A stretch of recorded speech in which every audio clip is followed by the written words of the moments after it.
পার্বত্য চট্টগ্রাম অত্যন্ত রিসোর্সফুল একটি জায়গা, যেমন এখানে মিনারেলস আছে তেমন সেখানে প্রাকৃতিক সৌন্দর্য আছে। এটি ইকো ট্যুরিজমের জন্য আমার মনে হয় বিশ্বের কয়েকটি জায়গার মধ্যে একটিতে রূপান্তরিত করা সম্ভব। পার্বত্য চট্টগ্রাম নিয়ে, পার্বত্য চট্টগ্রাম বাংলাদেশের জন্য অত্যন্ত গুরুত্বপূর্ণ এবং সংবেদনশীল একটি জায়গা। এখানে আমাদের নেতা, দলের প্রতিষ্ঠাতা শহীদ রাষ্ট্রপতি জিয়া রহমান সাহেব সবাইকে একটি পরিচয় নিয়ে সামগ্রিকভাবে ঐক্যবদ্ধ করার জন্য উনি বাংলাদেশি জাতীয়তাবাদ দর্শনের প্রবর্তন করেছিলেন। তারই ধারাবাহিকতা আমাদের যে 31 দফা রাষ্ট্র মেরামতের কাঠামো দিয়েছিলাম আমরা, দ্বিতীয় নম্বর ধারাটা হচ্ছে একটি রংধনু জাতি গঠনের উদ্যোগ এবং নিশ্চিত করতে একটি ন্যাশনাল রিকনসিলিয়েশন কাউন্সিল করা।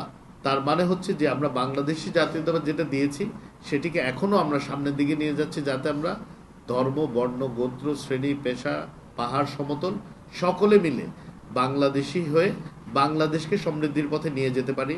যেহেতু আমাদেরকে দায়িত্ব দেওয়া হয়েছে, আমরা চেষ্টা করব সকলকে সাথে নিয়ে।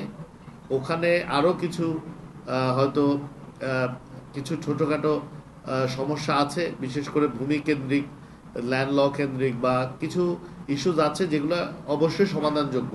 আমরা ওনাদের সাথে বসে আলাপ আলোচনা করে সকলকে একসাথে নিয়ে পার্বত্য চট্টগ্রামকে ওয়ার্ল্ডের best tourist spot, eco tourism স্পটে পরিণত করব এবং এই পৃথিবীতে এই পার্বত্য চট্টগ্রামে যাতায়াতের ব্যবস্থা এবং ওদের যে মেডিকেল ফ্যাসিলিটিস দরকার, ওদের যে শিক্ষা প্রতিষ্ঠানগুলো দরকার, ওনাদের যে বেসিক ফ্যাসিলিটিগুলো দরকার, রাস্তাঘাট, পানির ব্যবস্থা, এগুলো সব কিছু ইনশাল্লাহ এই সরকারের শাসনামলে এই 5 বছরের মধ্যে ইনশাল্লাহ নিশ্চিত করা হবে।